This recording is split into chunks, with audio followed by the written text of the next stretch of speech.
la rose en face. Il y a que depuis 5 minutes que je suis réveillé, et elle est déjà toute agitée. Je sais pas comment elle fait pour être motivée, la rouquine, pour aller bosser. On n'est pas dans un film. Elle m'exaspère, surtout qu'elle accélère. Dormir, finir la journée qui n'a pas encore commencé. Travailler, un café, bien corsé. Mais voilà le but de ma journée. Il faut y aller, Le bled. voisin d'à côté. Réveillé, motivé, voilà le début d'une nouvelle journée. Je trottine dans la douceur d'une cité vide et endormie, accompagné d'un zombie. Il soupire déjà à l'idée de prendre le métro sitôt, alors qu'il n'a pas de cerveau. Tout du moins éveillé. Il ponctue notre conversation de quelques grrrr jusqu'à ce qu'on arrive à évoquer l'envie d'un café. L'idée le contamine et son pas traînant s'accélère jusqu'à une marche militaire pressée de s'en défaire. Le monde paraît soudainement lent et nous voilà filant jusqu'à notre prison temporelle. Ceux qui sont debout. Ils passent devant moi sans un regard en bas. Des heures que j'attends mais ils m'ignorent consciemment. Je suis fatigué. Elle me regarde, me dit bonjour mais ça s'arrête là. Pourtant je la complimente. Je fais un signe, qu'elle a un joli sourire mais elle me répond qu'elle n'a rien pour moi. Le caméléon. Installé sur les marches, il regarde les gens pressés, ignorés. Pourtant, il revient inlassablement, quérir les sans-sous que sont les étudiants, espérant que son verre se mette à teinter pour qu'il puisse quitter l'escalier. Encore des petits cons. Troisième intervention de la nuit. 6e intervention de la nuit. Un feu d'artifice qui a mal tourné, c'est ce que pensent les étudiants hébétés. Ils sont agglutinés, abasourdis mais silencieux face au spectacle. Encore des cons qui ont voulu s'amuser, laissant derrière eux 3 carcasses. Ah, Heureusement, les collègues ont les choses en main. il ne restera que le goudron fondu du matin. Les rabats, feu de joie. 4 heures du matin. La pluie tambourine à ma fenêtre, mais c'est l'odeur qui m'extirpe de mon sommeil.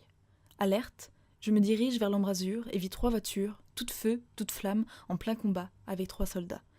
La fumée me prit à la gorge et j'accourus aux nouvelles, comme de nombreuses personnes.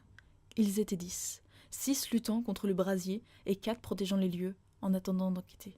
Ils semblaient épuisés, exaspérés par la connerie. Mais la nuit n'était pas encore finie. Encore une jeune apeurée. Elle marchait, le regard hagard, se retenant de courir, apeurée. Elle s'arrêta, les yeux embrumés devant moi, luttant pour s'exprimer.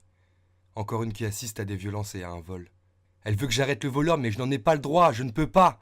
Elle n'avait qu'à appuyer sur l'alarme et laisser la police faire leur travail. Je ne suis que vigile et ce n'est pas dans le deal. Un homme d'action, sans réaction. Une femme hurlait.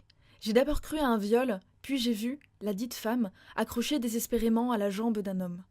Une foule le bloque. Elle récupère son portable et il part en marchant. Tranquillement.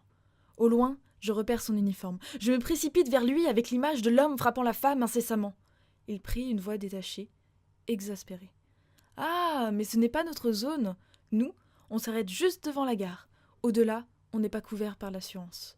Ah, qu'est-ce qu'elle est belle, la France. » Faire campagne en ville. Tout autour de moi, les étudiants se mêlent à mes enfants. Ils les regardent, se prennent en photo.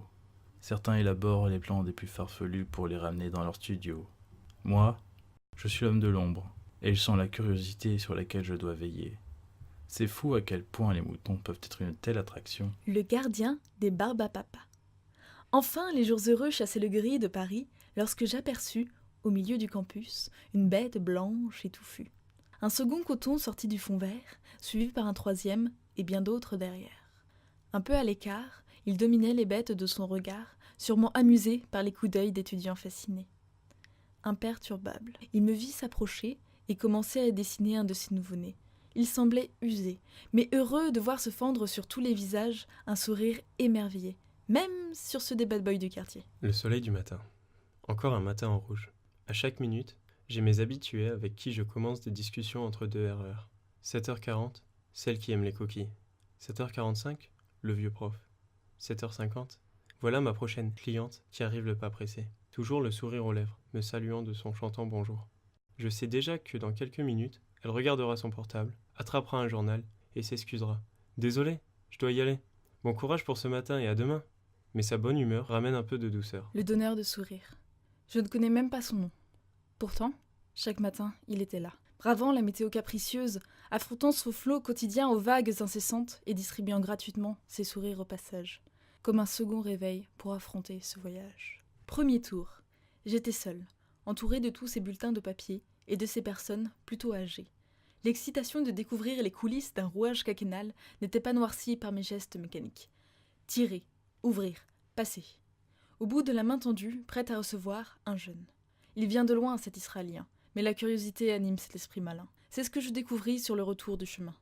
Il parlait littérature et de ces mots alambiqués qu'il avait du mal à capter. Mais il s'acharnait à lire et à relire les pages sans arrêt.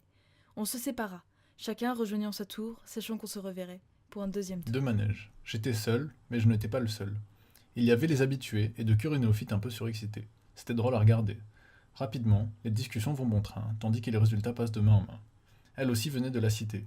Un sourire enthousiaste, elle me raconte des histoires incroyables qui me font passer pour un débutant. Mais la vie d'une artiste semble bien fatigante. Elle me dit qu'elle va retourner travailler, que c'était sa pause de la journée. Elle rejoignit donc sa tour, sachant qu'on se reverrait pour un deuxième tour.